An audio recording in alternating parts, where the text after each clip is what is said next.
Welcome back to the BJJ Fanatics podcast. I'm your host, Ryan Ford. My guest today is a black belt in Brazilian Jiu Jitsu. He's also a brown belt world's bronze medalist. He was an Asian Open brown belt absolute champion and a purple belt gi and no gi world champion. He's also a purple belt European silver medalist. He's also a purple belt Asian Open champion. He's also an All Japan gi and no gi champion and a Polaris and unrivaled super fight winner. He trains at Igloo BJJ in Tokyo, Japan. Ladies and gentlemen, it's my pleasure to be joined today by one of Jiu Jitsu's quickly rising stars, Igor Fat Ninja Tanabe. How are you today, Igor? Thank you, Ryan. Thank you for inviting me for this. It's a big pleasure for me to be here. Oh man, it's a pleasure to have you here too, my friend. I really appreciate it. I always enjoy watching you compete, and I'm really looking forward to, of course, I'm really looking forward to hearing your story and where you came from and how you got to where you are today. Yeah. So I appreciate. I think I have a lot to talk. Yeah, that's excellent, man. You're in a good. If you have a lot to talk about, we're in a good place here, my friend. So Igor, the question I always like to start with: tell us about where you're from originally and what your life was like before you started jiu-jitsu. I'm from Brazil, from São Paulo, but I came to Japan when I was 3 years old, and I'm here since then. And to be honest, my life before jiu-jitsu was kind of short because I started jiu-jitsu when I was 7 years old, Oh, wow. And until that, I can say my thing was soccer, football.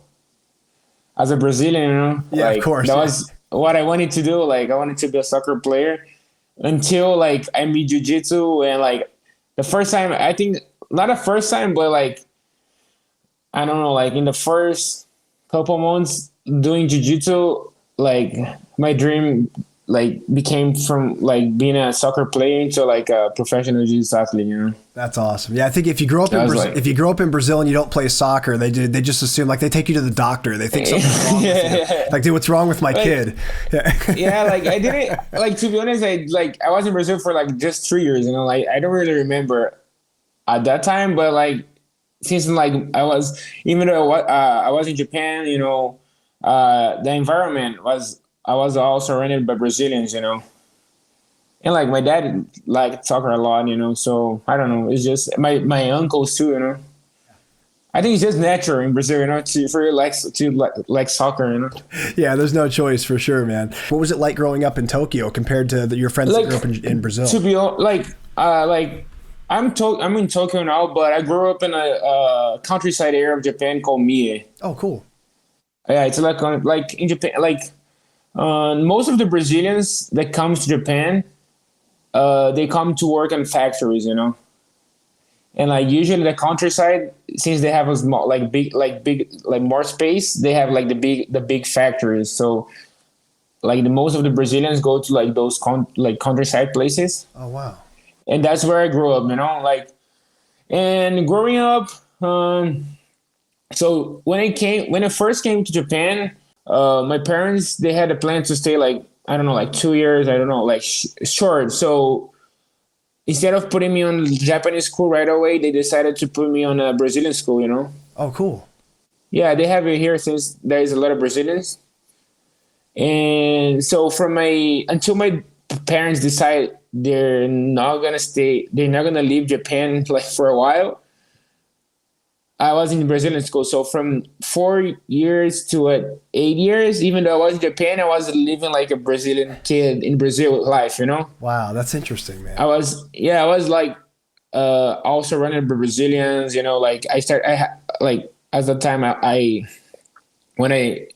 before I leave the Brazilian school, I was doing jiu-jitsu already, but even though the jiu-jitsu gym, there was a lot of Brazilians, That's really interesting. Yeah, I just had Brazilian around me, to be honest. Wow. I didn't realize that parts of Japan had that many Brazilians in it, to where there's actually Brazilian schools. Oh man, it's a lot. That's incredible. It's a lot. The point that a lot of Brazilians doesn't speak Japanese, man.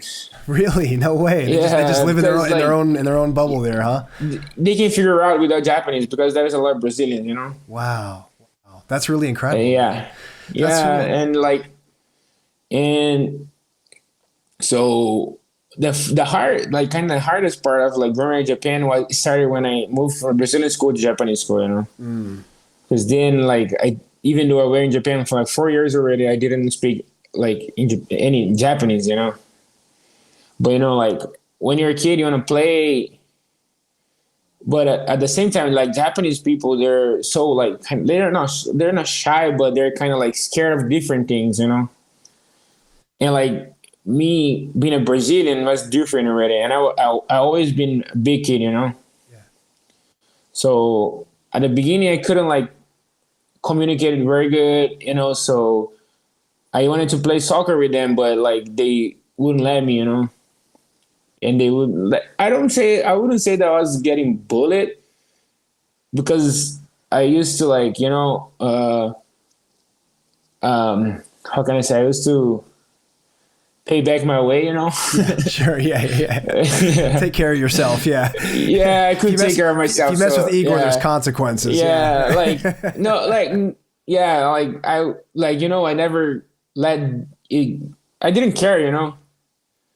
So, but that was kind of hard, you know. Like even though you don't really care, but like deep inside you care because like you want to. Like I was a kid, I wanted to play, you know. Yeah, you want to be accepted, sure. Yeah. So, but at the same time, that was a hard thing. It makes me grow, you know. It makes me understand that I needed to learn Japanese, like you know, as soon as possible. Yeah. And then, like after, like I think one year and a half, I started to speak. I learned Japanese, you know, and everything started to get better. You know, I could like you know be more join the Japanese friend, like have more Japanese friends, you know. And like from that point, yeah, like there is nothing I can say that was bad. You know, like Japanese school, they're so like very like how to say restrict.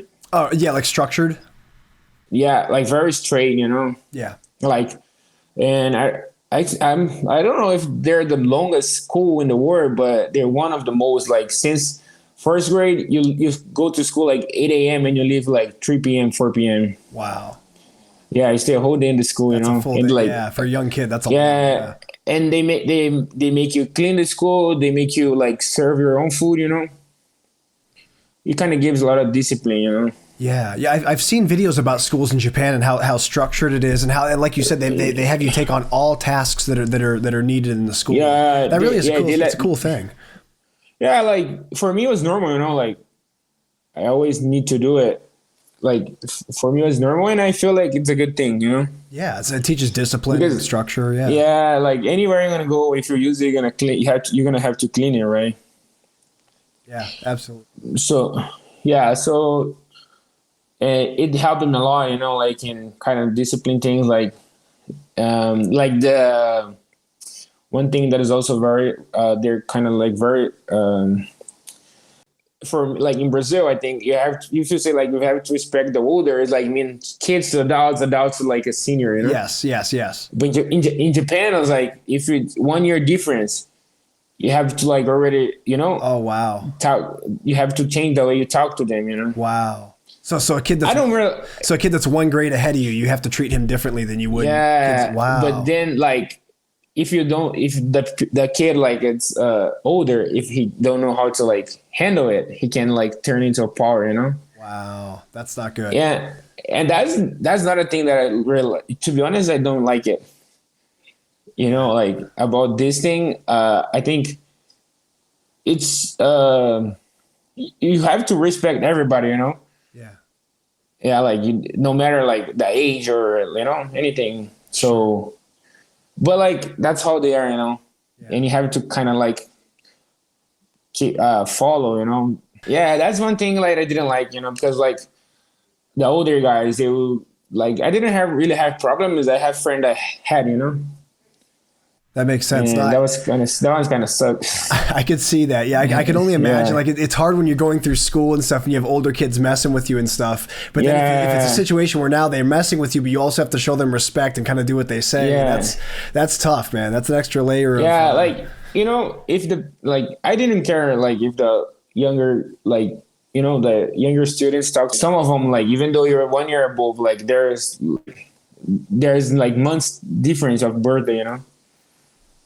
And I for me that never mattered too much, but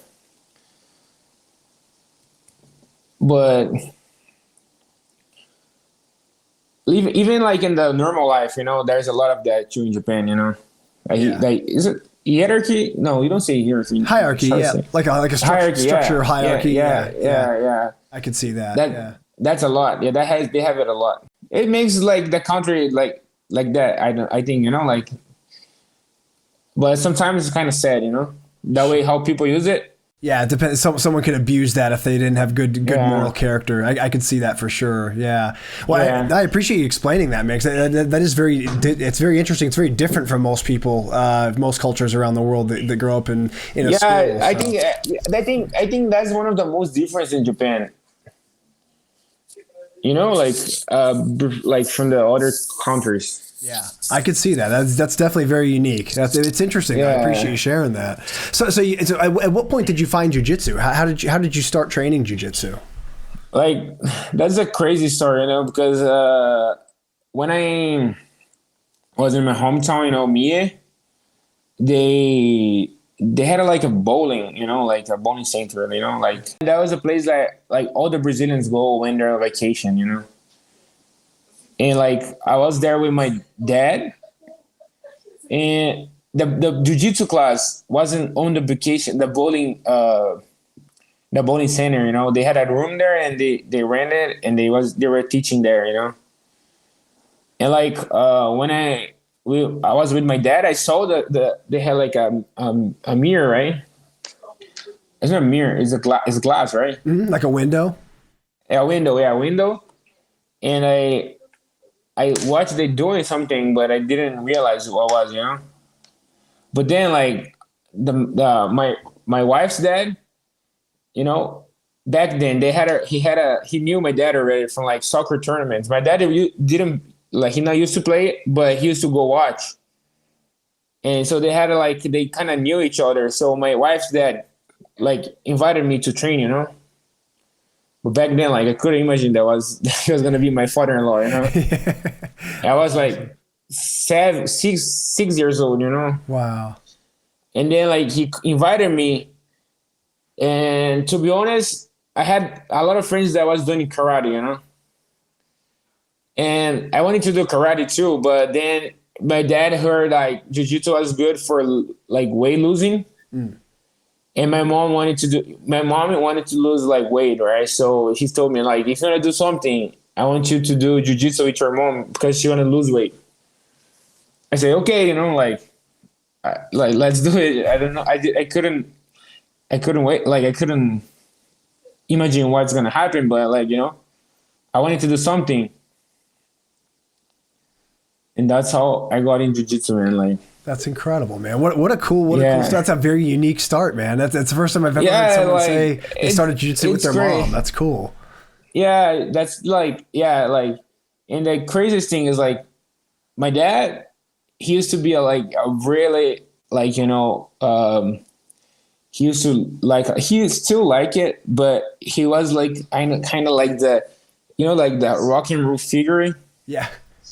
Like long hair, like band t-shirt. That's awesome. That was my dad, Nice. That was like a metalhead. And yeah. Awesome. And like if someone's called, like he put me to train my mom, but if someone's called him to train, he would say like, no, that's not for me, Yeah. I like rock and roll. He would say like this. And that's awesome, man. Yeah, really but then cool. Like he started to see like that was like, that was being good for me, for my mom. We were like very like liking it so much, So then he decided to join, And now like my dad is a black belt. That's amazing. It's the whole family. That's incredible, man. Yeah, like actually my mom stopped because she kind of got hurt, and then she had my sister. Like it's harder to restart than start, Sure. But she still like. She helped my dad with his gym, That's incredible. And she's involved, even though she were training, she was always involved. Awesome. That's so cool, man. Yeah. I love hearing stories like that. Everyone has a unique way they started jiu-jitsu, man. Oh, that's a very unique one. I really appreciate that. So let me ask you, Igor, something I always appreciate about watching your career unfold is that you're constantly putting yourself in positions where you'll be tested. It isn't everyone that seeks out the toughest opponents or super fights or MMA fights, but that's something that you've always done. So For today's topic, I wanted to talk about not just leaving your comfort zone, but literally pushing yourself into the fire and testing yourself at the highest levels. So let's start early in your career. You've been competing since you were a kid, so at the juvenile levels. Would you say the competition came naturally to you, or did you have to learn to like to compete? No, man, like competition came naturally to me. Actually, my first tournament was like 2 months after I started training. Yeah, and like, I don't know, like, I didn't have that mind like, oh, like, should I do it? Professor called me to like, you want to compete? I said yes, but I didn't even know what was a competition, you know? The first time I went to tournament, you know, I was like 6 years old, so I was one of the first fights of the tournament. And they called me inside, and I didn't know where like I needed to go, you know, how I needed to act, you know. Yeah. Like it's like, you know, like for us it's normal right now, but like if you go to someone that doesn't even know jiu-jitsu and you tell him like, hey, you're in the tournament, like he's not gonna know how to act, you know. Yeah. And that was me, you know, and I was like 6 years old. That's incredible, man. So you said you felt you took to it very naturally. So if you're competing at, you said 6 years old was your first tournament? Is that how old you were? Yeah. So man, yeah. I can imagine that for you now, going to a jiu-jitsu tournament is just like going into a restaurant. It's like as normal of a thing. Bro, probably. You don't get nervous. I wish. Really? Okay, you still get nervous even after all that time. Okay, cool. How do you deal with that? How do you deal with the nerves? I don't know, man. It's like, it's not, I don't get really nervous anymore, but it used to be more like this scariness to lose, you know? Yeah. I don't know, like when I was a kid, especially, like I was very nervous because I was scared to lose, but you know, like nothing changed, you know? But I don't know, I just used to get really nervous when I was a kid. Now, like I get nervous. I don't know if it's nervous or it's the fear, you know, of something, you know? But now I can handle better. A lot better, actually. I just can't get in the fight like too hyped, you know? Yeah. If I like put myself too much like with the song, you know, if I get too hyped, and then I fucked up. Yeah, exactly. I get too tired, you know, like too fast. Yeah. See, I was like your dad. I love metal. I love rock and metal. So I've made that mistake at tournaments of like playing like something heavy. Oh man, bro, sorry, but I hate rock, man. Do you really? Okay. I don't know. My mom said that my dad used to put like the speakers on her belly when I was in there. I don't know. Like, so you had the good music coming in, but then when you arrive in the world, you don't like it anymore. Oh man, like, dude, your dad worked so hard. My dad is ashamed of my taste of music, man. What do you like? What do you listen to? Man, I like it's like Sertanejo is like Brazilian country song. Sertanejo, right? yeah, of course, country. Yeah. And it's like kind of love song, you know. Nice. Okay, cool. That's super popular in Brazil, man. That's a very popular it's super genre. popular. But for a guy that likes like rock and roll, you know, and he likes the heavy metal, you know. That's what I like too. Yeah. Yeah, he like those and like seeing a son like listening to a romantic, you know, country music. It's kind of like a shame. That's awesome though, dude. That's cool. Yeah. But I've made the mistakes. I can relate about like hyping yourself up too much. I made that mistake before where I'm listening to music that's so heavy and fast. Then when I'm ready to step on the mat, I feel like I've drank coffee and I'm just like way too hyped up. I get tired. Man. So you like to go calm. It's very hard to find the exact like mood to find, you know. It's very hard because sometimes I say like I've kind of changed like a couple times. And even though I try the same thing on the next tournament that went good for the other one, it doesn't go the same way, you know? Yeah. So I think it's everything, like the way I woke up, the way, like it's everything changed, you know? Yeah. And like, so, yeah, that's why I say like every fight is a different feeling, you know? Like kind of when I fight like Melvin Manoff, I was just scared to die, bro. That wasn't like I wasn't nervous anymore. That wasn't like that real, like that was not fear to lose. That was fear to die. We're definitely going to talk about that because that's a really interesting part of your story, bro. Yeah, that was crazy. Yeah, I can imagine. Yeah, but you're right, man. Finding that balance of staying calm but staying energized and ready. That's very hard. You know, I know, like especially me that like I had tasted like all the different like, you know, kind of tournaments. I had like IBJF tournaments. I had like Jiu-Jitsu super fight and also MMA, you know. It's all different, you know. Like independent like of who you're fighting, like kind of MMA, the attention is all to you, you know.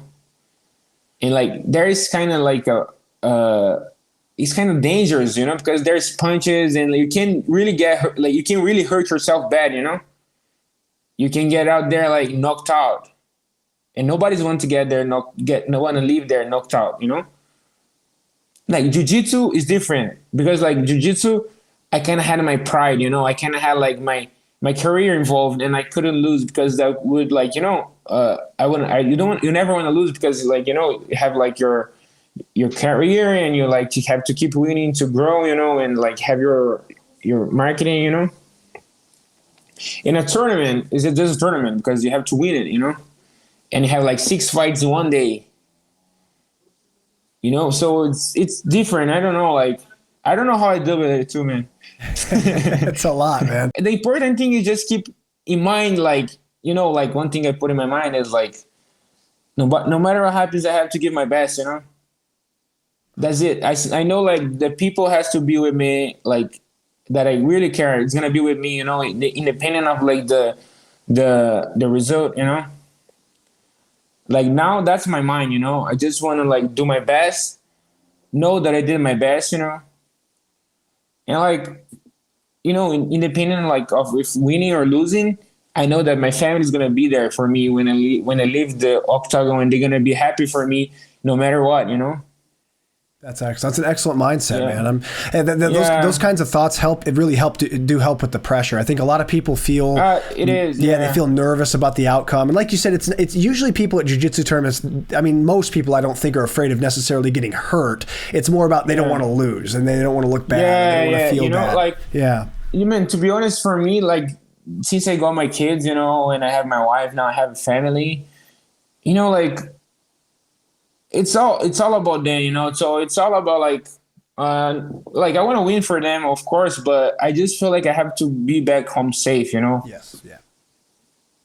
And like if I don't want to give them like any preoccupations. I don't want to make them worry, you know. Yeah, 100%. But so like jiu-jitsu, it's kind of easy to fight now, you know.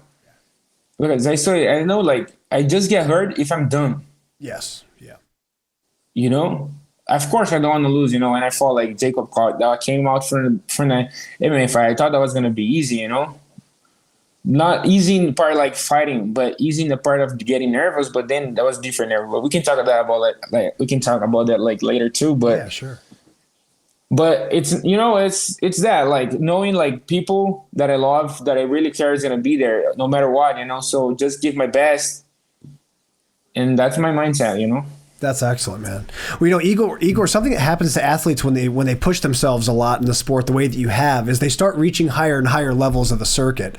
They get matched up with better opponents. They get better super fight offers, and there comes a moment that can be really surreal for a lot of competitors, where they realize they belong on the bigger stages. Like you start to realize, like, man, you know, I'm here at Worlds, I'm doing well. I'm here at taking on these big names, and I'm doing well. What moment in your career do you think made you realize that you belong with the elite competitors? There were kind of couple like parts of my life that I felt like that, you know. So when I started fighting like outside, you know, because I stayed my whole life in Japan, so until I was 16 years old to be able to fight in IBJJF, I just used to compete in Japan, you know. So I didn't know like what level I was, you know, because I just could compare in Japan. In Japan, I was doing good. But when I went to Pan Ams and Worlds, and for the first time, I was 16 years old, man, I got 4 beat-ups from Roberto Jimenez, bro. yeah. And that was bad. And that was kind of like, you know, that was kind of like I said, "Oh man, I don't know if I can do it," you know.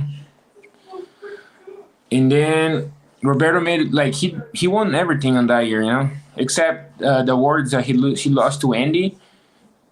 But you know, he did it very great. And then the next year, even though I didn't win the absolute, I was able to beat him, you know. And that was the like kind of first time I could prove myself, you know, like, oh, I'm in the game, you know. And then I was juvenile and I started to turn into an adult in the next year, like purple belt adult. I kind of had to fight with the guys that I used to admire a lot, you know. Yeah. So one thing I did, I've heard like a lot of people do, I had to like, and the first time I fought Europeans as a purple belt, I didn't like. To be honest, I didn't fight to win, you know. I kind of was fighting to have the pleasure to fight with the guys that I used to look up to, you know. Yeah. And that's not a good mindset, you know, because like, you know, like that was my career, you know. I had to win it, no matter what. I couldn't be like, you know, admired, like thinking like, oh, look at, I'm gonna fight this guy. I used to look at him on like Instagram all the time. So after the European, I had to, I started, I unfollow everybody. That was the first purple belt too, you know, because I had to change my mind. And I fought Pans and I got third at Pan Am's a purple belt too. And I was kind of like okay with it, you know. To be honest, I didn't get really sad because I was still have that mind, you know, like, oh, you know, I'm like I still got there in the podium, you know. But then when it came awards, I won it, you know. So that's one other time I could prove myself. Oh man, I'm like, you know, I can do it, you know.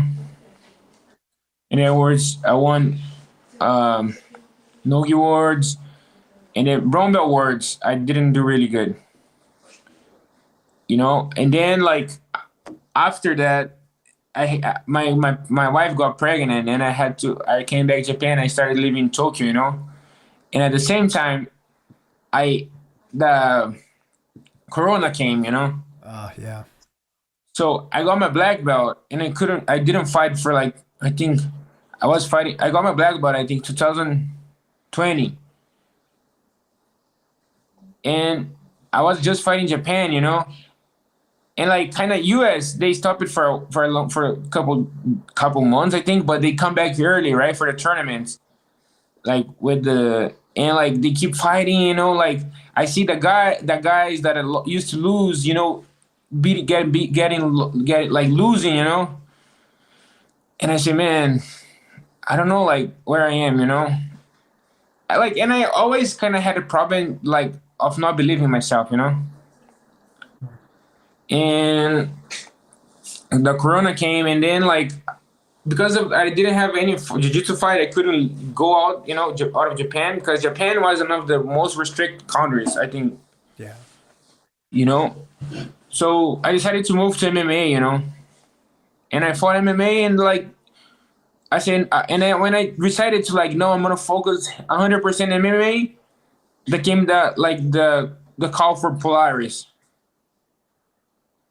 And to be honest, man, like I didn't think that was like I was really like happy to be facing like Tommy Langaker, you know. But as the same thing that happened to me when I was a pro belt, I was kind of thinking like, oh man, I'm gonna fight this guy. I used to look at him on like YouTube, you know, like trying to copy his techniques, you know.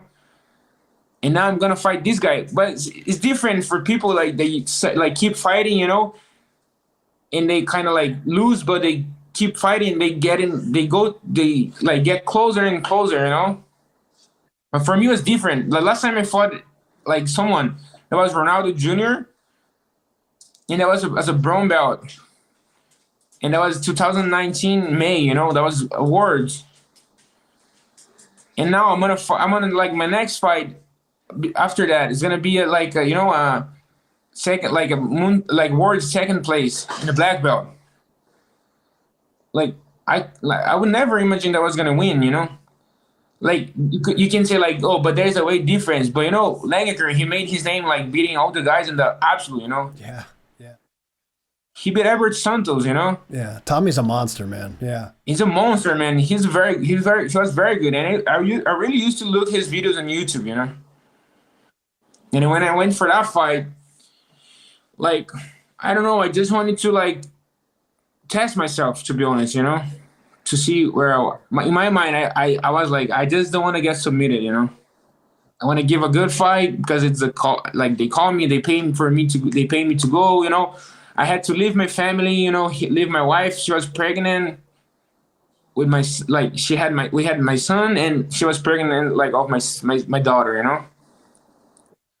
And that was kind of really hard decision for me, to leave her here. And I was like, I want to have to make it worth it, but like, I don't know if I'm gonna win.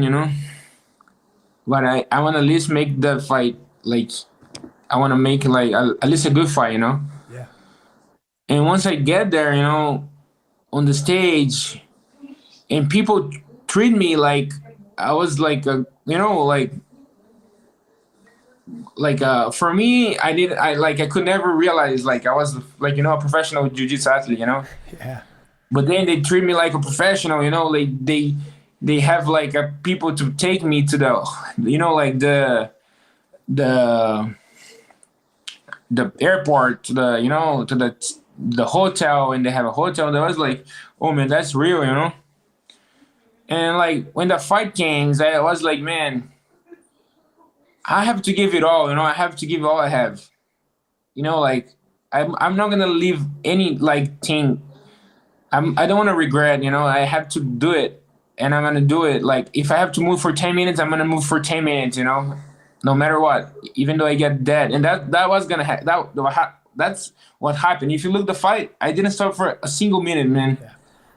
I was keeping move forward, like breaking his grips, trying to pass, jumping over, And when I won that fight, the way I won, then I really realized, I say, man, I'm on the game, Like I can still do it.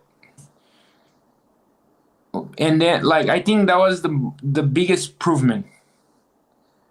And then like I told you, there's a couple parts, After that fight, I felt like that wasn't the game, but then I had like a couple invites for tournaments, and I couldn't fight because I got a injury, and then I stayed out for the jiu-jitsu scene for a long time again. I was fighting Japan too, but outside, I wasn't out. So once you get out, you kind of get like, you lose the confidence again. Yeah. And then I had the fight with Jacob Couch, Man, Jacob Couch is a very good too, Like, man, he have been like very good guys, like even Roberto, in the grappling, And then like I was, man, at the beginning I was, man. That was after the Melvin Mayoff fight, so I was, man. Like I fought Melvin Mayoff, like Jacob Couch is like, it now scares me, Yeah. As the day comes, I'm like, man, I don't want to lose, and then like the fight comes, and I have the same mindset, I'm gonna give my best no matter what, If I lose, I'm gonna lose, but I gave my best, and that's what matters. And then like again, like I won the way I won, and then I was like, man, I'm in the game again, That's so. Yeah. That's so cool, man. Yeah, I really like what you said there, and that is that you feel like throughout your career, despite the success that you've had, you still battle self-doubt. You deal with believing in yourself, and that's something that's so common amongst a lot of people that can. Yeah, I think so. Yeah. Yeah. What do you feel that what helps you ultimately is these victories and these milestones that you get? Like you mentioned these last two super fights between Langaker and Jacob Couch. Do you rely on accomplishments in competition to give yourself that reminder and give yourself that confidence, or is there something else that you do to keep yourself feeling confident and believing in yourself? Yeah, like to be honest, the mindset I have all the time, like when I'm on a fight. It's kind of like weird, but it works for me. It's like every time I'm gonna fight, I think, man, I want to win, and I want to make my family win, and like I like for you, if you beat me, it's the same thing you're beating my family. And I don't want nobody beating my family. So I have to beat. I have to win. So not for that not to happen. Yeah, that's my mindset. I have all like when I'm fighting, that's what makes me like go the most. Like not, yeah, that's what I think. Because I think when I lose, man, my wife got more sad than me. I lose and I have to tell her, no, that's okay. That's awesome. It's supposed to be like opposite. Yeah, right. Yeah, yeah. That's so funny because we always talk about how like when people are nervous at jiu-jitsu, they're afraid they're going to let their coaches down. They're afraid they're going to let their families down. We always say, no, that's not true. Nobody cares as much as you. But in Igor's situation, it's totally different, man. His wife cares more. Yeah, I get it. I'm that kind of guy. I used to care a lot about losing, but now I'm like, man, I can't change it anymore. Yeah. I can change what I'm gonna do from now on, but not what happened.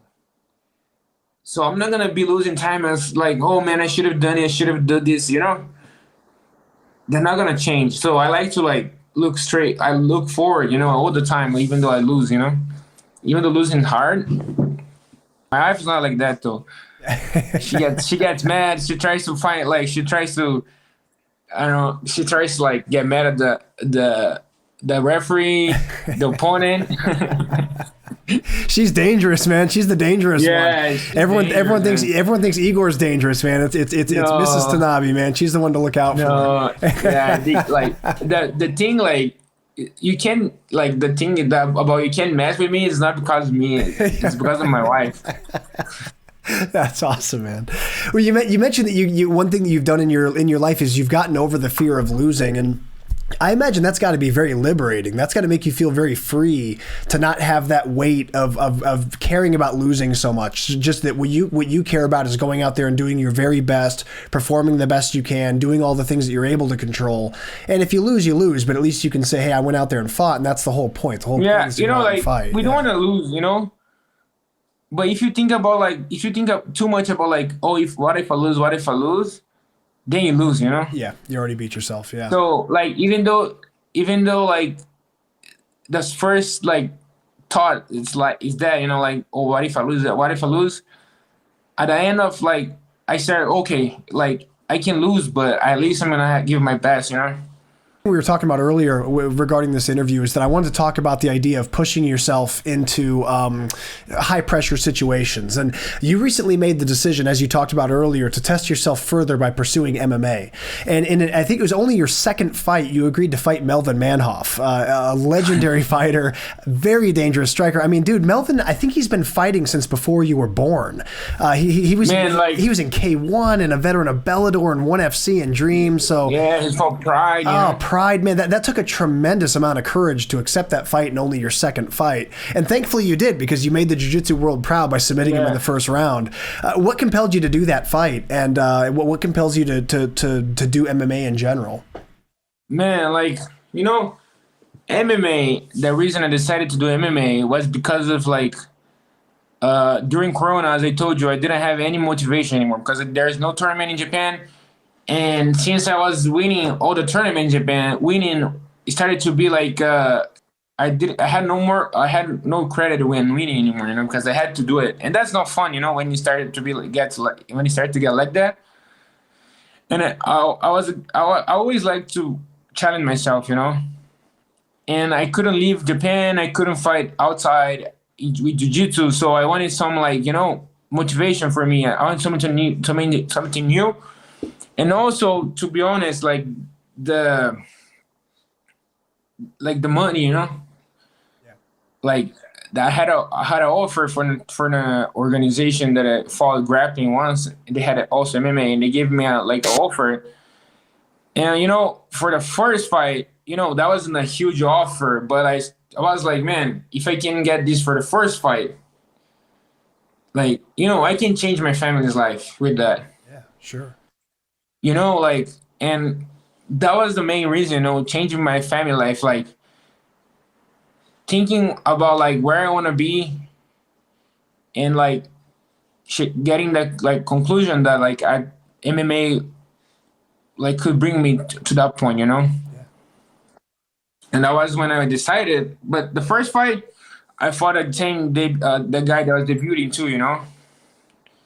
And then, as I told you, I was supposed to fight in May of 2021.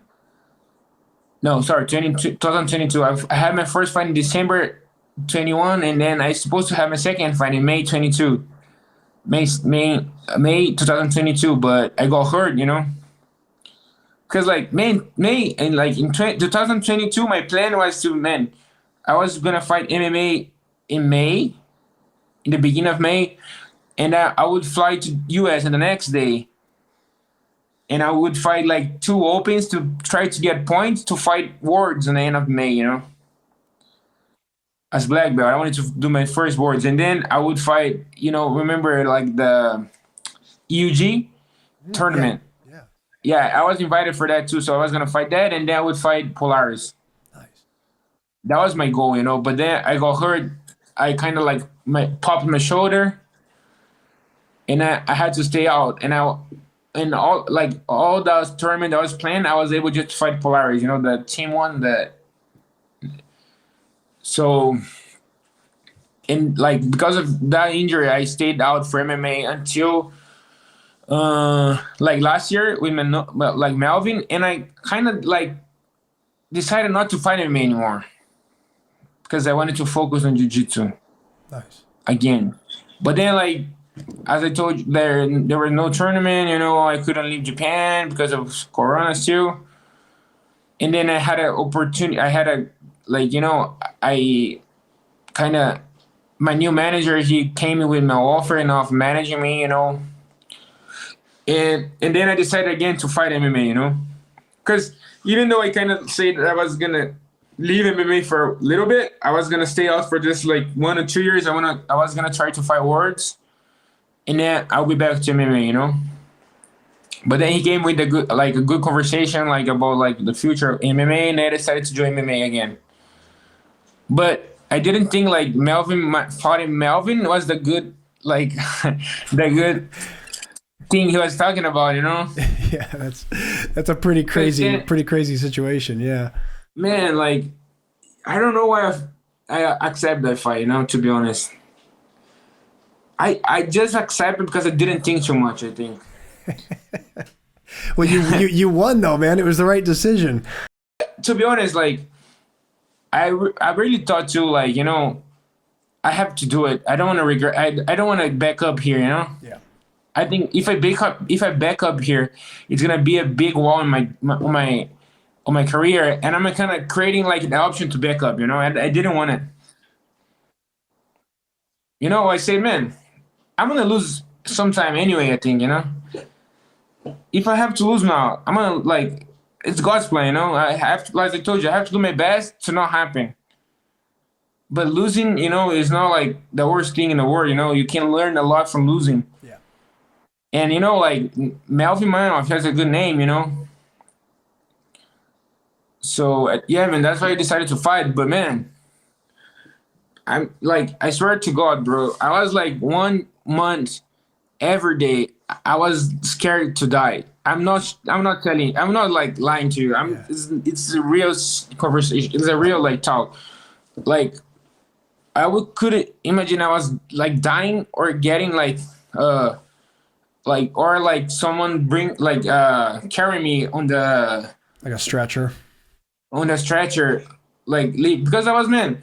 I used to see Manhwa fight since I was a kid, you know. Yeah.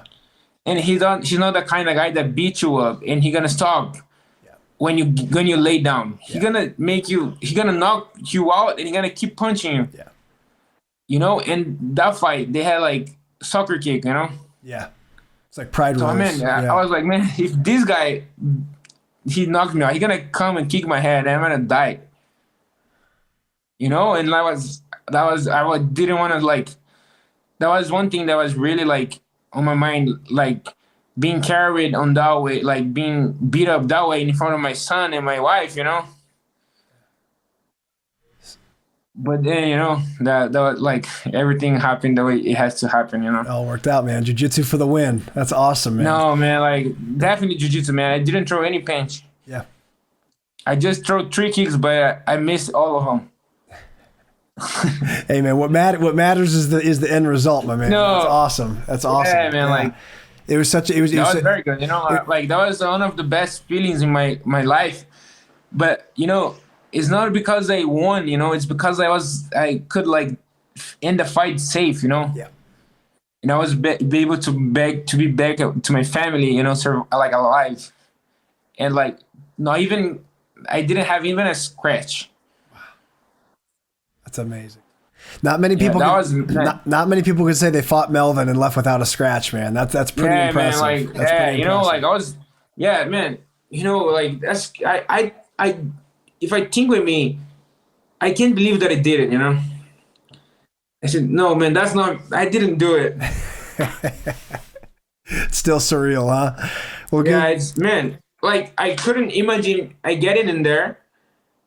I got in there and I left, and I can't still imagine, like, I couldn't remember. I can't, like, really remember what happened in there, you know? I don't know if everybody's like that, but, like, for me, like, during the fight, when I start to, like, remember, it's, like, kind of like a lot of flashbacks, you know? Yeah. Yeah, when your adrenaline's high like that, sometimes your brain doesn't register everything that's going on. You get sort of bits and pieces, like you said. Yeah, I can't remember, like, a lot of the lights from the venue, you know, like in the top. Yeah. Bro, one thing I remember is like when I get in the ring, I felt the ring very small, man. I don't know if it's because he's too huge. I said, man, I can't run from this thing. Like, I thought I was going to have more space, man. What's going on here? Man, like, I think that ring was kind of a little smaller, but with him inside, it was... Felt tiny. Crazy. Wow. Well, man, good for you, dude. Good for you for like I said, facing a challenging situation, pushing yourself in there, and then of course, you know, representing the flag of jiu-jitsu very well. Yeah, man. So, man, but like, you know, I have this mindset like in everything in my life, like kind of like I have this mindset of challenging myself like in everything I do, you know.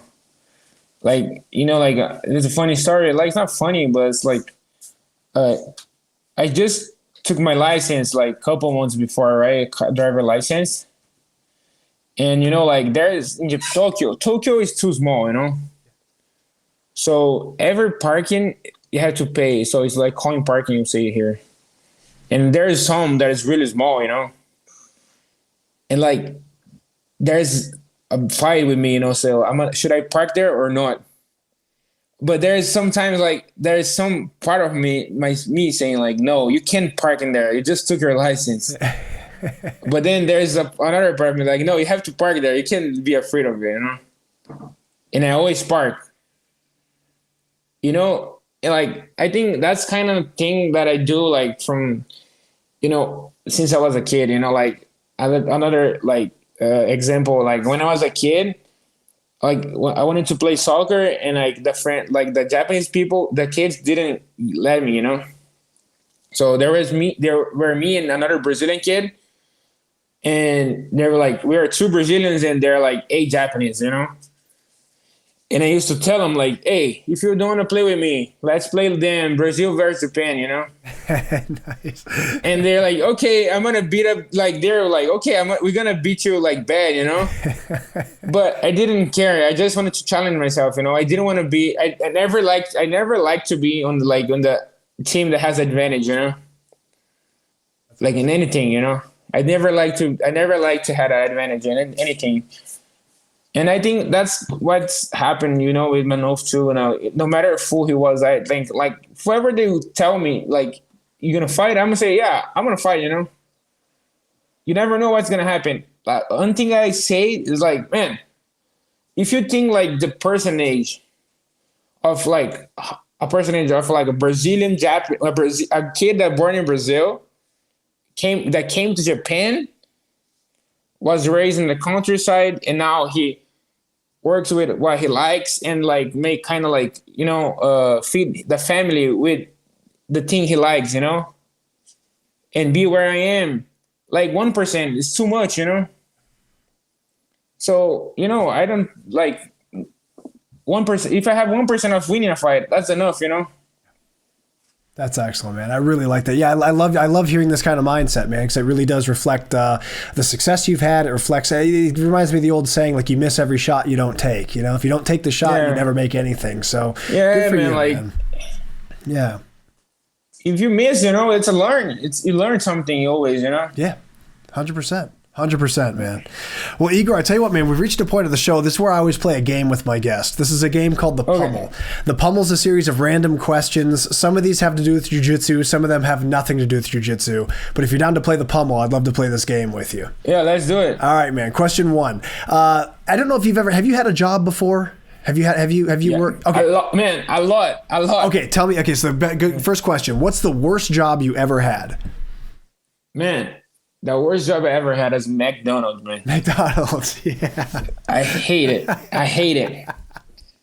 That's awesome. How long did you work at McDonald's? I don't know, man. Like, I think like 1 year. Okay, but all right, yeah.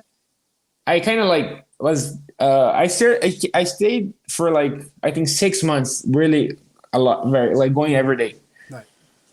But like as I told you, like in Japan, there is the hierarchy. And they also like very, they're very.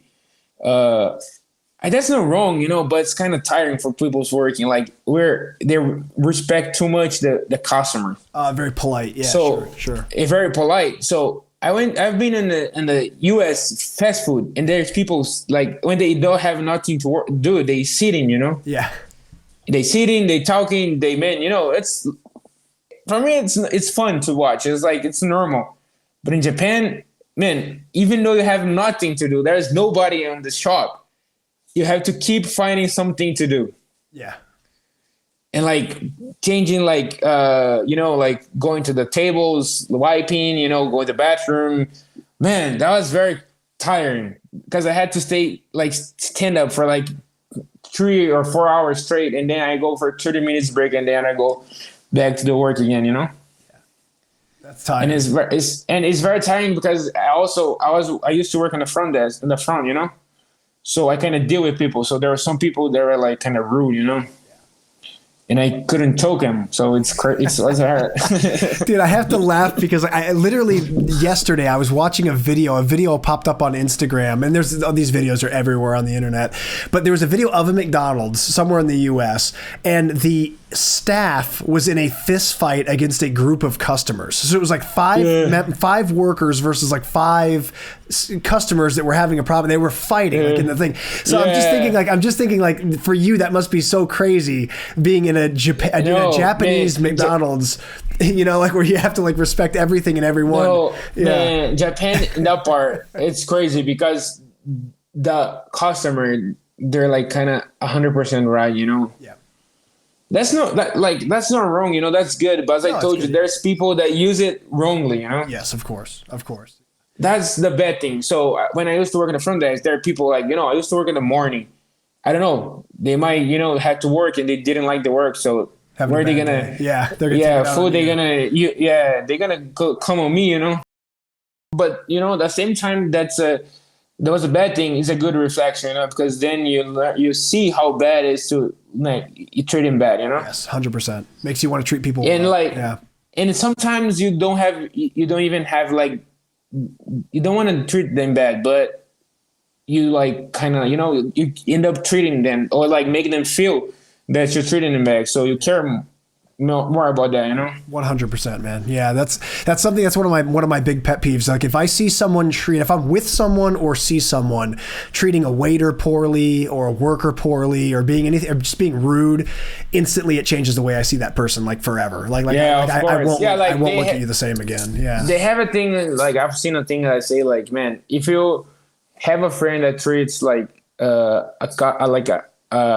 worker bad, then you shouldn't be with them, because if you were a worker, they would treat you the same way. 100%. Yep, 100%, man. Yeah, and it's funny because there's been some people that I've hung out with that were like people I really respected, and then I see the way they treat like a waiter, or I see the way they talk to someone, and it's just like, oh man, dude, that's okay. That's not. Now it's just like, it's not the same. That's things that happen a lot, like especially like anything like about like idols too. As much as you get close to your idols, you start to not like them that much. They say you shouldn't always meet your heroes. Yeah, it's true. Yeah, it's very true, because that's one thing like I care a lot, about like always being myself, not showing like someone I'm not, I don't want nobody to be surprised. That's excellent, man. Yeah, it's really good. That's definitely a good benefit of spending that period of time in your life when you're young, working in service industry, working in food. Man. But I have worked a lot. Like I used to work. I worked in like a factory already. Nice. But that was, man, like McDonald's and like the factory was they were very bad at the same point, Whereas the factory, man, that was me and a machine for like the whole day. Yes. Yeah. Like the headrest, like they have in the car on the top of the seat, with the head. Yeah. I used to make those. Oh, cool. Okay. Yeah. Yeah. And I used to like put in the box and then put a funnel, right? And then the machine, like it is like it moves and then goes to place that they go with the liquid and then it transforms into a like sponge, Oh, wow. But like there were like one box per each time. That was like 6 box. Yeah. And I used to make like 1,200 of them in one day. Oh my God. Wow. That's a lot. Man, that was 8 hours doing that for a half a year, man. Like I used to change my mind in like subjects 3 times in a day.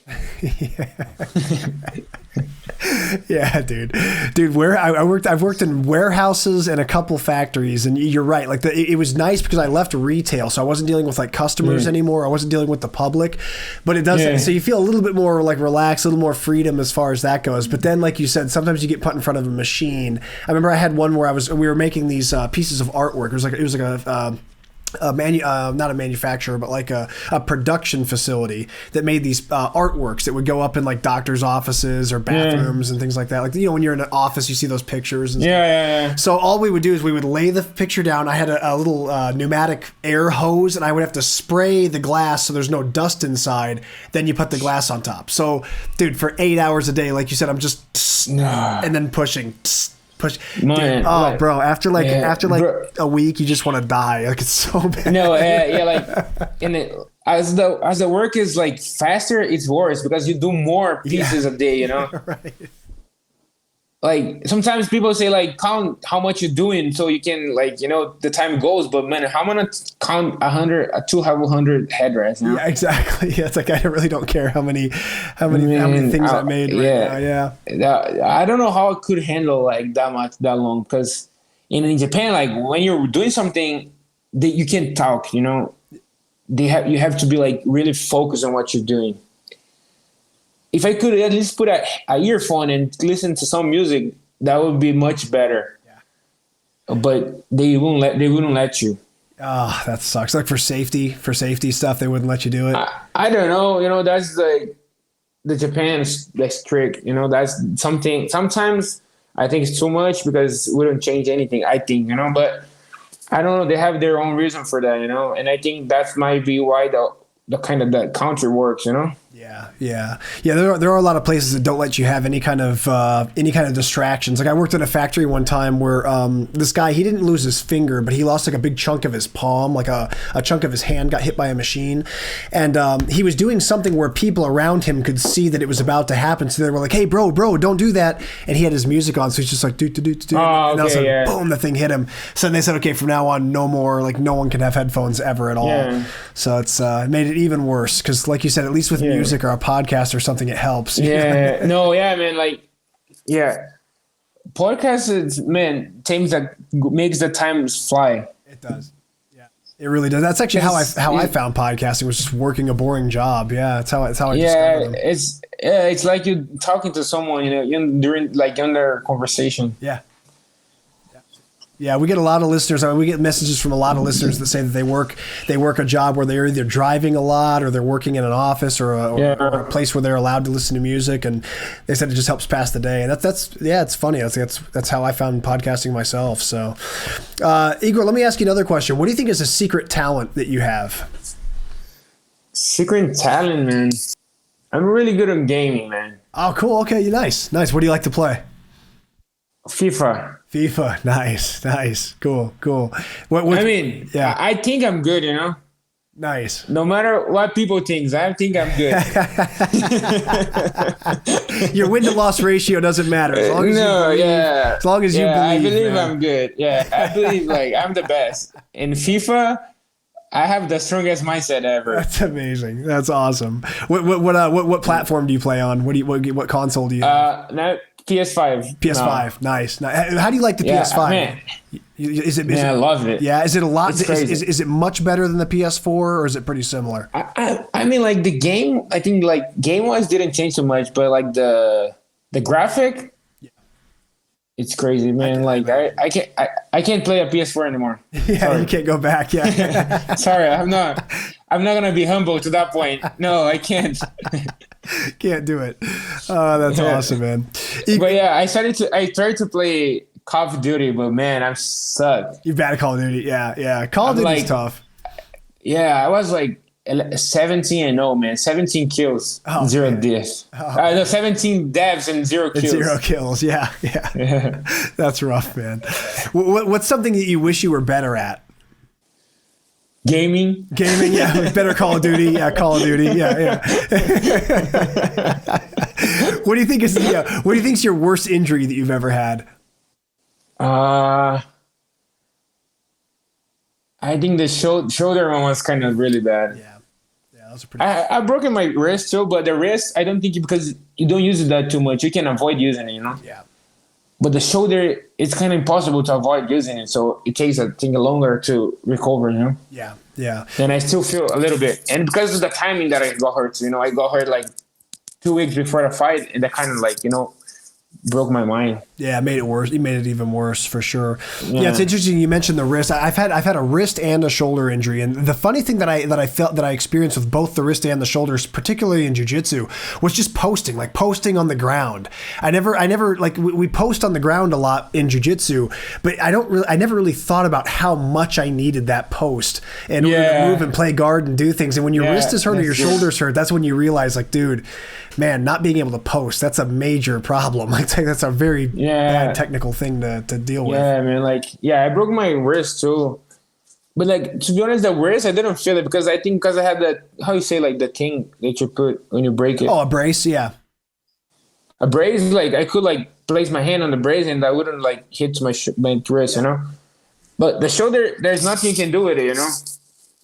You just have to leave. So if you sleep in the wrong way, it hurts. You know, when I go like curry my son and my daughter, it hurts. You know. Yeah, the hardest thing was going to the bathroom. Like when you try to after you go to the bathroom, you have to wipe. It's like, dude, I can't do anything, man. Like I can't drive. I can't wipe myself. I can't open food. Like it's just shoulders are horrible, man. You don't really realize all the things you use your shoulder for. You know. Yeah, that's right. Yeah, that's true, man. So let me ask you this one: what do you think is your favorite bad food to eat? Favorite junk food? Man, I love junk food, man. Like, to be honest, back to like your other question, like if there's something that I would be better at, you know, in like serious conversation, that would be my food, you know, my how you say, like your diet. Yeah, diet. I'm really bad. You know, that's why I'm the fat ninja, you know. I was gonna say, man, I love eating bad food, man. What's your favorite one? What's your favorite junk food? Favorite junk food, man. Like in US, and I love those cinnamon rolls. Cinnamon rolls, yeah. Oh man, Cinnabon, I love it so much. Yeah, like man, thank God I have a Cinnabon like pretty close to my house, and I think it's kind of weird, rare in Japan, you know, the Cinnabon. Yeah. That's awesome. Yeah, Bro, Cinnabon is too good, man. dude, Cinnabon's got some evil tactics that they do too. Like if you're ever in the mall, they have fans that push the smell out into the mall. So if you're ever like on the same floor in the mall as a Cinnabon, you can smell the Cinnabon from the other side of the mall. I swear they do that on purpose somehow, man. Yeah, it's very good, man. Like, I don't know, it's perfect, huh? They really are. Cinnabons are good, man. Yeah, I even like those those cinnamon rolls that comes in the can. You just like put them on the thing and just put in the oven. You know, it's pretty cheap, but it's very good. Like the Pillsbury tubes. Yeah, those are good, man. Yeah. Yeah. That's like in US. That's my favorite. But in Brazil, I like sweets. I like pastel. I like a lot. Pastel, yeah. Pastel is excellent, man. Yeah, for the listeners that don't know pastel, it's kind of like it's a dough. It's a dough that they deep fry, and it's filled with different fillings. So they have like beef, they have chicken, they have cheese. There's all different kinds. They have like sweets too, you know, like with dulce de leche, man. Dulce de leche is very good. Romeo and Julieta, it's another one that they do. Yeah, there's like some good ones, man. Yeah, pastels are dangerous. Brazil is the place to get fat, dude. It is. Oh, bro, I've been struggling, man. I've been living here for a year and a half now. It's been a struggle. Oh, really? Yeah, you live in Brazil? I'm in Sao Paulo. Yeah. That's been the struggle, dude. Is like going outside in the neighborhood and like trying to control myself and not drop into like bakeries and restaurants because everything's just so good, man. Everything is so good, man. You know, in the worst thing is the cheap, man. It's cheap. It's cheap. That's the other struggle too. Yeah. Man, it's cheap. It's not expensive. Yeah. Man, you know, when I went, like last year when I got hurt, you know, I used like I told you that I always look forward, right? I got hurt, and then like I realized that I was gonna be able to fight, so I decided to go to Brazil, you know, because I was like at the same time I would have to stay out for a month. I thought like, man, that's the only. I don't think I'm gonna have a month out again, you know. Yeah. And if I go to Brazil, I want to go to stay long, you know. Yeah. So I decided to go to Brazil with my family. Nice. And you know, when you like in Japan, I think like price wise, it's kind of similar to US, you know. So when you go to Brazil, everything is cheap. So man, I was feeling like I was living like a boss in Brazil. You know? Yeah, right. but then, man, like 1 week after, I went to Brazil, Japan, and then I went to England. Nice. And then, bro, I went to England with the same mindset I was in Brazil, you know? Oh, yeah, like spending, yeah. Oh, came back broke. That was crazy. Yeah. Because, you know, man, the Uber in Brazil is very cheap. Yes. You know, like, it's the point that I say, man, I feel bad, you know, because it's very cheap too. You know, if you think like the gas price and like how much the people is getting paid to do it, it's kind of like not matched, you know? Yeah. And then I got an Uber, and in England, I say, what? I was like, give me all the tip back that I paid in Brazil, please. Yeah, Uber's like, it doesn't really matter where you go. Like it's about $6. It's $6 about for Uber. Yeah. Then you go to the US it's like $20-$30. Yeah. Yeah, like in Brazil, I used to take the Uber a lot and like long rides, and that was like very cheap, you know. In Japan, is very expensive. Japan doesn't even have an Uber; they have just taxis here. Okay. And it's very expensive, you know. Wow. Yeah, I could see that, but so in Brazil it's for the bad food. In Brazil it's pastel. US it's Cinnabon. What about Japan? Yeah. What's you got a Japan Cinnabon in your neighborhood, but what's something else in Japan? What's your noodles, man? What is it? Cup noodles. Oh, cup noodles. Yeah. Oh man, Japan has the good ones. That's awesome. You know, Japan, they got the good ones. It's like, I feel like in the US, the cup noodles, they're kind of like, they have no taste, you know. It's like kind of, it's just salty, you know. It's just there's a lot of sodium. Yeah. But man, if you go to Japan, the convenience store, you're gonna see a bunch of like kinds of cup noodles. Yeah. And they try to copy like the ramen, right? Yeah, ramen noodles, sure. Yeah. they try to copy the ramen noodles restaurants taste, you know. Man, it's very good. That's my weakness. That's awesome. That's awesome. And I think that's the worst food ever. There's not a lot of nutrients in cup noodles, man. Man, there's no nutrients. There's zero nutrients. I feel like every time I eat a noodle is 1 year less that I have in my life. That's so true. But it's worth it, you know. I know. When you're eating it in the moment, it's like, dude, I sacrificed this year of my life, no problem. No, yeah. But then as soon as you're done and you're thirsty because you're dehydrated now from the sodium, you're like, why do I do that to myself? I feel bad the next day. Man. Exactly. It's like, why do I do that? When to I myself? wake up, yeah, I feel bad when I wake up because I feel like I wake up like kind of feeling bad, you know. You get like noodle hangovers. Yeah, definitely. What do you think is your most hated food? What's a food that like you just can't eat it no matter what? Let me see. I don't have that much thing that I can't eat. Oh man, one thing I don't like in US is those hams that they bake with the fruits together. Oh, not like a honey baked ham. You're talking about like they bake it with like pineapple and stuff. Yeah. Oh, okay, the ham has the ham like has a taste of fruit. Oh, okay, yeah, I know what you're doing. Yeah. Oh man, not a fan of that. That's not good. That's not good. Because because for us, you know, food is fruit. You know, even though I like Hawaiian pizza though, but baking the ham with the fruits is kind of deep. I don't like it. I don't like the taste. It's different. So you prefer your salty foods to be salty and your sweet foods to be sweet? Yeah. Okay, yeah. I got you. Unless it's a Hawaiian pizza. Unless it's Hawaiian pizza, yeah. Yeah. Hawaiian pizza, it's amazing. That's awesome. What do you think is your most hated position in jiu-jitsu to get stuck in? Half guard. Half guard. Good answer. Half guard. I hate it. Do you prefer a takedown or a guard pull? I like guard pull, yeah. I like guard pull, but I've been training a lot of takedowns lately. That's good. I can see the guard pull. Yeah, you love that lapel, man. You love playing the lapel game. So man, the guard pull. I can see that being. I got to taste like the shortcut. Yeah, that's awesome. What do you think is your biggest phobia? Phobia, like makes what I'm scared. Yeah, like like something you're afraid of. Man, don't think I'm afraid of. And phobias usually it can be something irrational. It can be like heights. It can be sharks. It can be bugs. It can be something that you normally don't. Something that you normally don't encounter. I think ghosts. Ghosts. Yeah, you afraid of ghosts? Yeah, you believe in ghosts? Lot. Because of my mom. Yeah, right.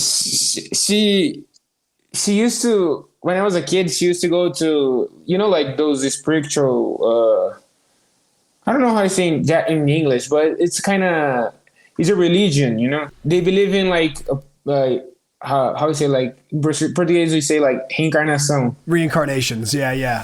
Yeah, you know? Yeah. And like, since she started going there, I started to get very afraid of it. Afraid of ghosts, yeah. Have you ever had any experiences where you think you felt or saw a ghost? Man, like, I don't know if that was an experience or I was just like too scared to the point that I saw it. But I remember one time I was sleeping and I was very scared, you know, I couldn't sleep. I was a kid still. And I could feel a light in the kitchen, you know, like going, you know. Yeah. And also I could hear like the how to say, like the keyboard, you know? Oh yeah. Someone teaching the keyboard, yeah. Oh damn. Wow. Yeah, man. I hope that was just my mind, you know? Yeah. I'm still very afraid. So when I stopped sleeping with my mom, I had to find a girlfriend. you have to back up. And we already mentioned your wife. Your wife is tough, man. She doesn't play games. Yeah. She'll yell and she'll beat up a ghost, no problem. No, yeah. She's I'm fine with her. I feel like I'm safe. What do you think is let me find another question for you. You mentioned your dad is you and your dad were big into soccer growing up. Who's your soccer team in Brazil? Corinthians for sure, man. 100%. My Corinthians. Excellent. Good answer. Here, hang on. Let me find another one here for you, Igor. Hang on one second. Let's see here. How about who's your favorite superhero? Man, I'm never been a guy like a superhero guy since I was a kid, but I would say Batman because I have a birthday party in the team. The team was Batman, but I'm not really a superhero guy. I don't like that much like animation. Nice. If you could have a superpower, what superpower would you want to have? Superpower. I would have. Man, that's a question that I never asked myself. I would say eat and don't get fat. Yeah, dude. Yes, that's a good one, man. I'm gonna have to steal that one. I think I'm gonna take that one too. That's a good one. I love it. Final question, Igor. If a zombie apocalypse breaks out right now, what's the first thing you do? Yeah, I would have to take my kids, right? I want to run, but I have to take them first, you know. You gotta grab the kids first. So you got the family. Grab the kids and run, man. Like just run. Don't look behind. You gotta leave Tokyo. Tokyo would be a bad place to be. That's a very huge man. population. Yeah. I feel like it's a lot of zombies already. That's awesome. So you're already dealing with the zombie apocalypse. It's already normal for you. Man, you know, I don't know if you ever heard, but Tokyo, the city doesn't sleep, bro. There is no time. There is like nobody in the like here. Like to be honest, I say that I live in Tokyo, but I live in Kawasaki. Okay, cool. So it's kind of like it's beside of Tokyo, but it's out. Okay. But if you go to La Seine or like Shibuya, man, it's 24 hours. Someone like a lot of people in there, you know, like nonstop. Yeah. That's crazy, man. Whenever you go there in Shibuya, it's a lot of people there. The only time there were nobody was when the pandemic. Oh yeah, when everything was shut down. And then there was a lot less people, but now since the pandemic again, it's a lot of foreigners back here. You know, it's crazy. So you're already used to the crowds, man. So if a zombie apocalypse breaks out, you can already you're a little accustomed to it. Yeah, I wouldn't realize that's a zombie apocalypse. That's awesome, man. And Igor, that was the final question for the Pummel game. Congratulations, you win. You got your double underhooks.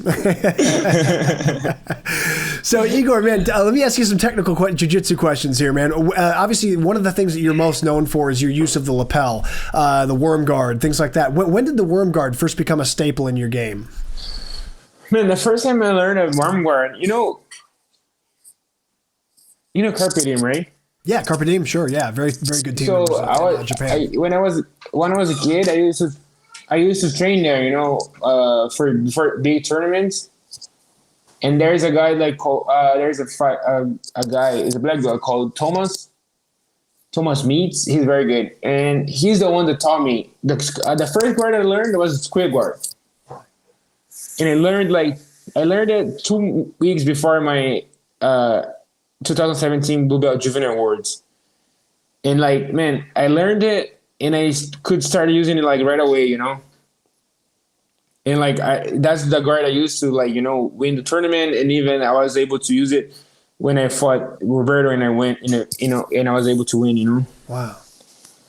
Yeah, that was my first, and I kind of stayed with the square guard for a long time. Like my dad, he, you know, I think that was 2015 when Keenan kind of started using a lot when he fought low, right?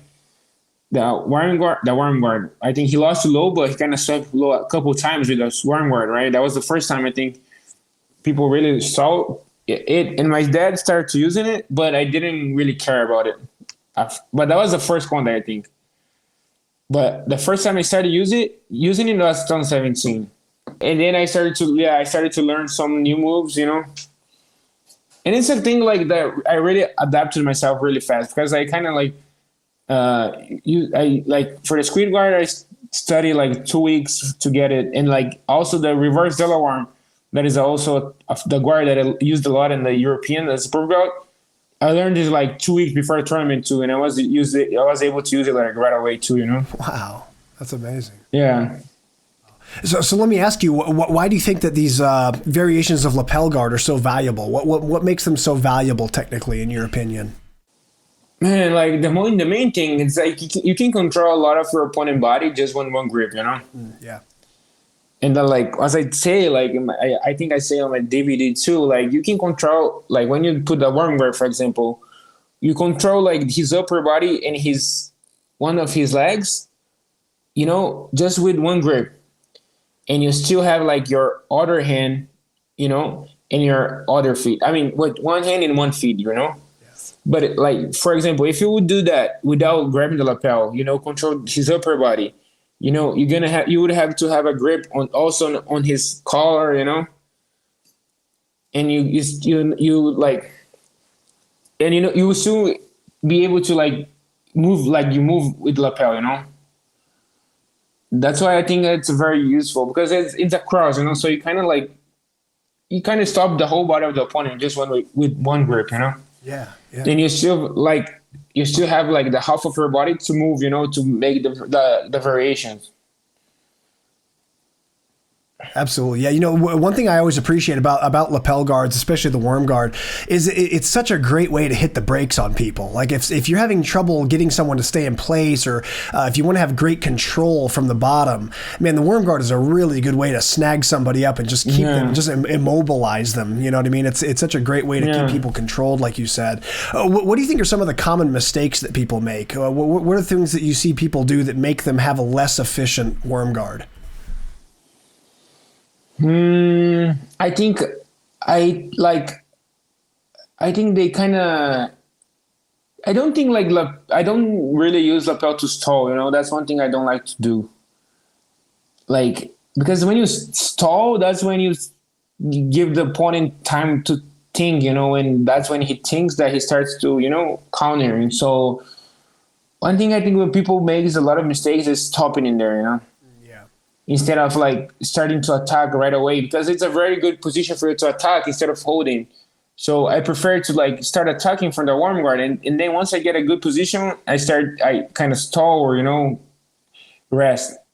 But I don't use the lapel guard as a rest unless it's like, you know, less like couple seconds, you know, and I'm winning already.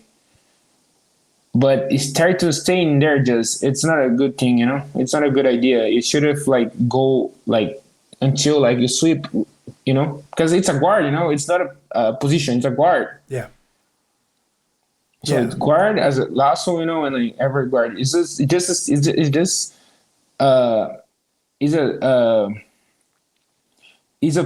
a point for you to reach some position, you know, something like a back take or a mount or a submission, you know.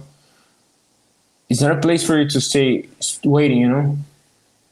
Yeah, that's very good advice. Yeah, so basically understand and respect the idea that you have this great control and that's a great place to snag somebody up, but don't just sit there and stall. Obviously, because know the options. Like lapel guard is good control, but you know, if you don't make the opponent react, you're not gonna able to attack too. You know. Yeah. You're gonna make him react for you to, like, you know, be able to, you know, connect your attacks, because if you stay there, it's also like, you know, stable for the opponent too, because if he doesn't move, he's not going to be on like dangerous, you know? That's a very good piece of advice, man. Yeah. And for anyone out there that wants to that wants to add this to your game, Igor has a tremendous instructional with this called Ninja Lapel. He goes through all the options that exist. He goes through obviously the controls and how to keep the position, like he's saying, but he also gives you all the options so that you're not just sitting there stalled out. He shows you all the avenues that you can take and where those things can lead to. So if this is something you guys want to add to your game, I recommend it. It's called Ninja Lapel. It's available right now at bjjfanatics.com. So you guys make sure you guys go check that out. Like on the instructional too, I made sure that like I taught like the worm guard, but I taught like also when you can't reach the worm guard, you know? Yeah. Because like people, a lot of times, like, you know, especially now, the worm guard, like the lapel guard, people started to get like better and better on defending it. So, you know, I don't want people to like go to the worm guard, you know, and then they miss and they get in trouble, you know. Yeah. That's why I made sure like to I like put as much as like examples of like defenses of it and like how to react to to it, you know? Yeah. Yeah. So man, it's really, I think it's a lot of content in there, you know? I never like really, I don't have any instructions about warm guard, and like I put like all my details in there, like not like hiding any of them, you know? Because even though it's kind of the same technique, like of like a lot of other lapel players, I think the point and the way I think the position is different, you know? I think that's a good thing about jiu-jitsu because like at the end of the day, the position is all the same, you know? But like the way how like each of them do it is what it changes it, you know? And on that lapel, you might not find like something different from the other lapels, like technique wise, you know. But I think the different thing is like the points I really like, you know, care when I'm doing the lapel. I think which is different of like all the other pairs people that does it, but doesn't mean like I'm right and they're wrong and they're wrong. I'm right. I'm wrong and they're right. You know, it's just the way of thinking because like in the end of the day. Everybody's using it, is making work, you know? That's one of the beautiful things about jiu-jitsu is everyone's got their own flavor they put on something. You know, like, yeah. You know, there's no right, you know? Yeah, yeah. Yeah, everyone's got slightly different details or different reason they do things. And man, like I said, I think you did a tremendous job laying this instructional out, man. It was very detailed. You obviously poured yourself into it, so we greatly appreciate that, man. So yeah, you guys definitely go check it out, guys. If you want to learn to play lapel guard better, this is a great place to start.